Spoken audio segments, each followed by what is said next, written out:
미국 샌프란시스코. 아름다운 경관이 펼쳐진 이곳은 세계 최고의 IT 기업들이 몰려있는 곳으로도 유명합니다.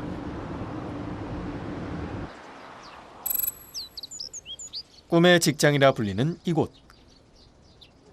이방인의 눈으로 본 구글 캠퍼스는 여유로운 도심 속 공원 같습니다.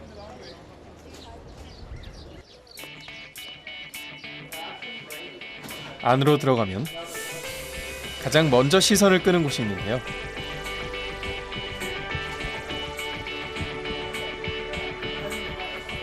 구글 본사와 주변 모습이 실제보다 생생한 영상으로 눈길을 사로잡습니다.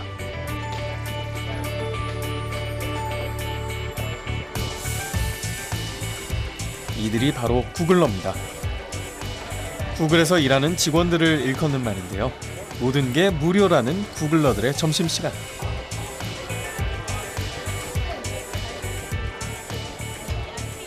식당 안에 얌전히 줄 서 있는 이 친구는 시각장애인 구글러의 안내견입니다. 동료들의 동의하에 식당은 물론 회사 어디든 주인과 함께할 수 있습니다.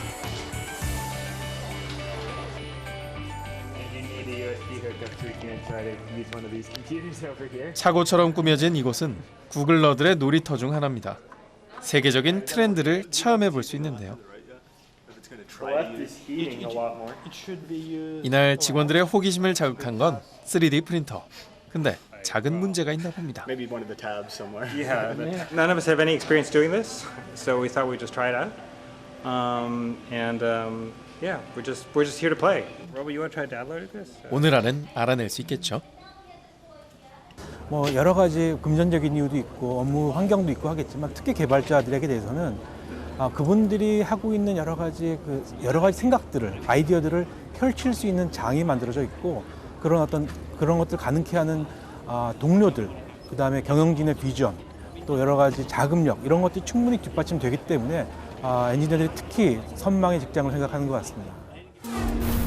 지난해 말 한 개발자의 이적이 언론의 주목을 받았습니다.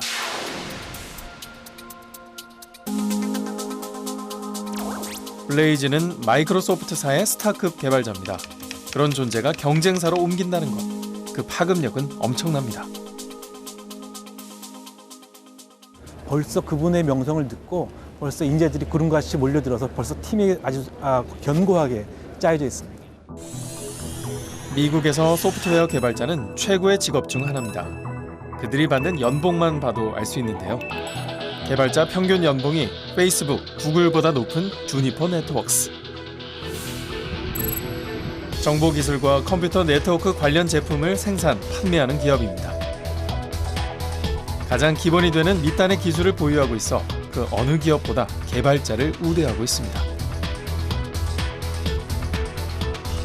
제 연봉을 말씀드리기는 어렵고요. 그냥 그게 평균이라니까. 설립될 때부터 굉장히 엔지니어가 대우받는 구조로 설립이 돼 있고 설립자가 지금 주니퍼의 CTO로 계시거든요.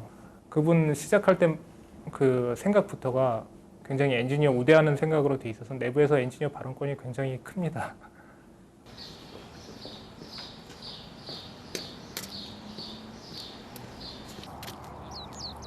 실리콘밸리의 개발자 박철수 씨. 그는 매일 아침 이 길을 걸어서 출근합니다. 걸어다니면서 할 수 있는 게 많아요. 걸어다니면서 생각을 할 수 있잖아요. 특히 이제 저희 개발자들은 항상 문제를 푸는 게 직업이기 때문에 책상 앞에 앉아 있으면 문제가 안 풀 때가 많거든요. 그럴 때 이제 산책하면서 걸어다니면서 생각을 하는 거죠. 기분 전환도 하고 생각도 이제 리프레시하고 그러다 보면 오히려 문제가 금방 해결될 때가 많아요.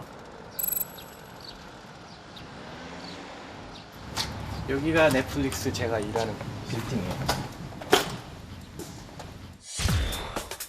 넷플릭스는 온라인 DVD 대여와 비디오 스트리밍 서비스 등 컨텐츠 플랫폼 사업으로 업계를 평정한 실리콘밸리 최고의 혁신 기업입니다. 전 세계 개발자들에겐 선망의 직장이죠. 아침은 이제 회사에서 삶은 계란이나 머핀 같은 걸 이렇게 준비해줘요.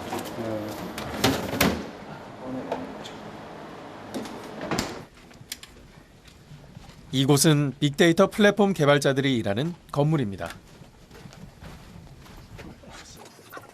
마치 미로 같아 보이는데요.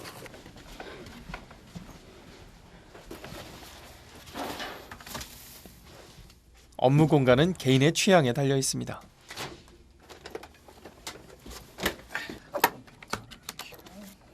그러니까 개인이 오픈 스페이스가 좋으면은 이 판막이를 이제 걷어달라고 하는 거고, 저희 팀은 이제 팀원들이 개인 공간을 선호하기 때문에 칸막이를 세워놓은 거예요. 그러니까는 업무 환경 같은 거는 개발자들 취향에 따라서 회사에서 편의를 많이 봐주죠. 소프트웨어 개발과는 전혀 상관없는 삶을 살던 철수 씨는 군 복무 후 캐나다에서 어학연수를 하다가 자신이 좋아하는 일을 찾았습니다.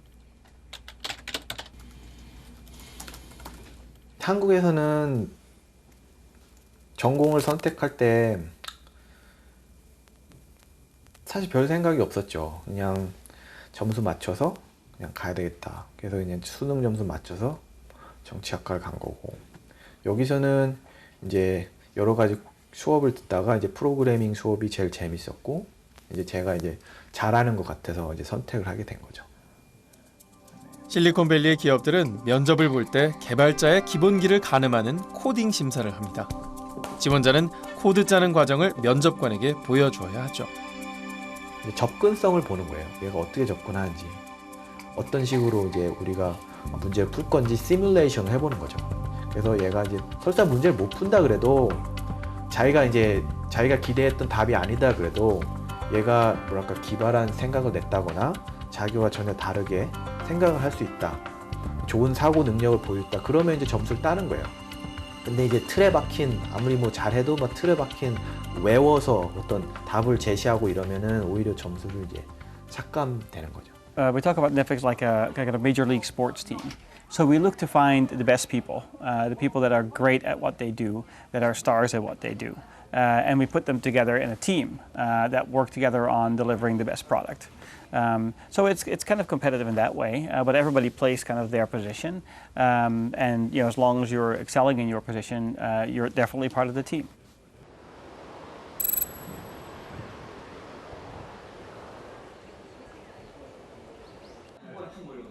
늦은 저녁, 실리콘밸리에서 근무하는 한국인들이 한자리에 모였습니다. 이들은 K그룹의 멤버들입니다. 여기 실리콘밸리 한인 엔지니어나 전문가들이 많이 있는데요. 같이 서로 모여야지 더 성장하고 더 발전하고 그럴 수 있다는 게 저희 모임의 취지고요. 그래서 그런 취지를 가지고 한번 이렇게 또 같이 모여서 1년에 한 번씩 모여서 같이 컨퍼런스를 하면서 서로 그 발전하고 서로 그 기술도 교환하고 서로 정보도 교환하고 그런 자리를 이제 마련하자는 취지로 이렇게 모이는 거고요.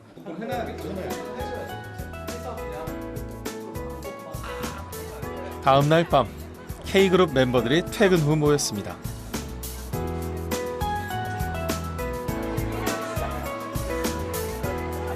미드업 성격의 모임인데요. 공통의 관심사나 업무 관련 정보 혹은 친목을 나누는 미드업은 실리콘밸리의 일상적인 문화입니다.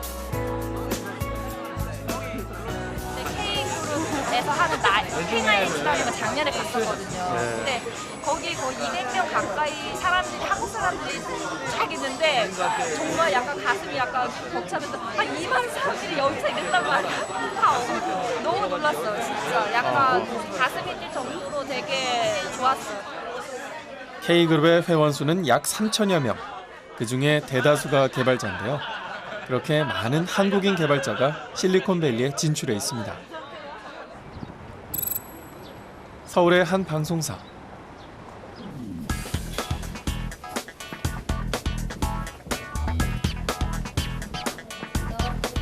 네, 안녕하세요. 백상예술대상. 작품상? 네, 작품상 후보. 역시 시사 교양 부분이기 때문에 가능한 축하드립니다. 그래서 역할할 수 있도록 만들어주자. 개발자의 활동 영역은 점점 넓어지고 있습니다. 한 시사 프로그램에서 자문을 맡고 있는 송기령 부사장은 개발자 출신의 빅데이터 분석 전문가입니다. 약간 PD들 대상으로 해가지고 최근에 흐름 유행했던 거 2, 3년간 그렇게 했던 것들을 이제 자료로 쭉 모아가지고 회사에서 만들어준 자리가 있었어요. 간담회가. 그때 송부 사장님이 오셔가지고 이제 얘기를 쭉 해주셨는데 그때 저는 되게 재밌게 들었었거든요. 그래서 방송 같이 해보고 싶다고 연락을 드리게 됐죠. OMW 2014. 이 행사는 빅데이터 분석을 통해 사람들의 마음을 이해하자는 취지로 시작된 컨퍼런스인데요. 이 모임을 이끄는 사람이 바로 송기령 부사장입니다.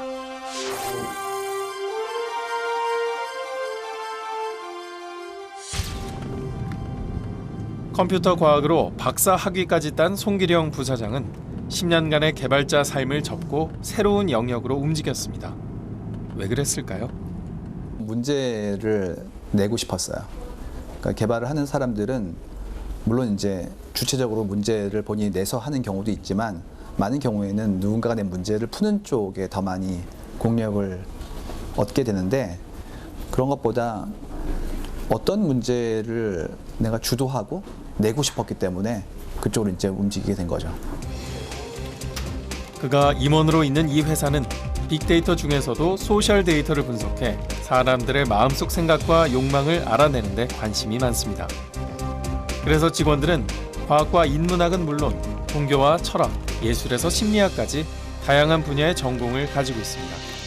해야 말이지. 무슨 레포트 만들고 있는 거야?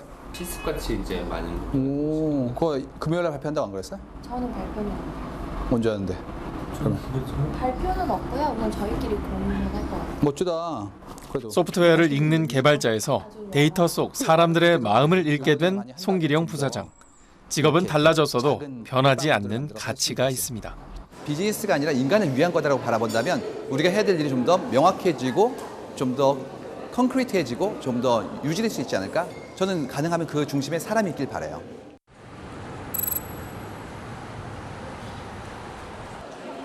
샌프란시스코발 비행기가 도착하고 누군가 입국장을 나옵니다.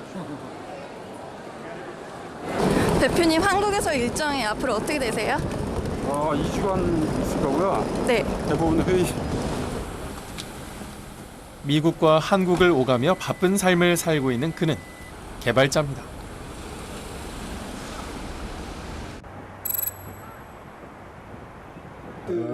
그래서 이제 그 리모트로 전달. 국내 한 전자회사. 테크놀로지가 어떻게 되는지 아직 안 나와가지고. 이게 지금 한국과 미국 지사에서 서비스와 글로벌 개발 조직을 책임지고 있는 김평철 전무는 개발자들 사이에서 레전드로 불리는 인물입니다.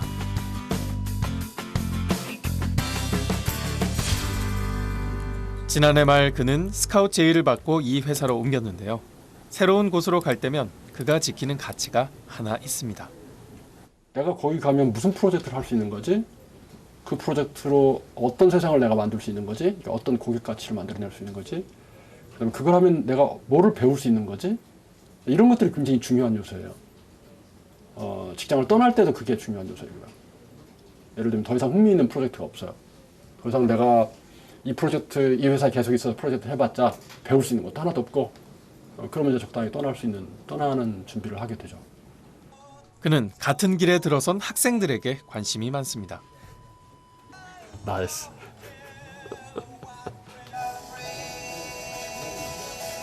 까마득한 대학 후배들이 올린 동영상을 보고 있는데요. 개발의 기본인 코드 짜기의 어려움을 풍자한 영상에 공감이 가나 봅니다. 네, 되게 유머스럽게 표현했는데 뭐라 그러나 이걸 영어로 이제 사케스틱하다고 하잖아요. 예. 약간 좌절스러운 그렇게 표현했죠. 봅시다. 오, 깨끗하게 치웠네. 너무 가시는가요? 네. 내가 앉을게. 네. 예. 지금은 의사결정을 하는 중역의 자리에 올랐지만 후배들의 업무에 관심이 많습니다. 개발자의 역할이 얼마나 중요한지 잘 알고 있기 때문입니다. 저는 소프트 개발을 가끔 그렇게 표현하거든요. 소프트 개발자를 아티스트다. 그렇잖아요. 아티스트들은 뭐 자기가 원하는, 자기가 표현하고자 하는 어떤 조각으로 세상을 표현하고자 한다면 그 조각을 누구한테 시키지 않잖아요. 나 이런 세상 만들래, 네가 좀 만들어, 이러지 않잖아요. 직접 갖고 만들고 보면서 아니다 싶으면 고치고 이러잖아요. 그게 소프트 개발자들이에요. 그걸 통해서 모든 걸 다 배우거든요. 그걸 통해서 사용자 접점을 배우고, 그걸 통해서 어떻게 배우는지, 이걸 통해서 영향을 받는 사람이 누구인지, 그걸 통해서 배우거든요. 그러니까 가장 좋은 교육은 실제 그걸 만드는 거예요.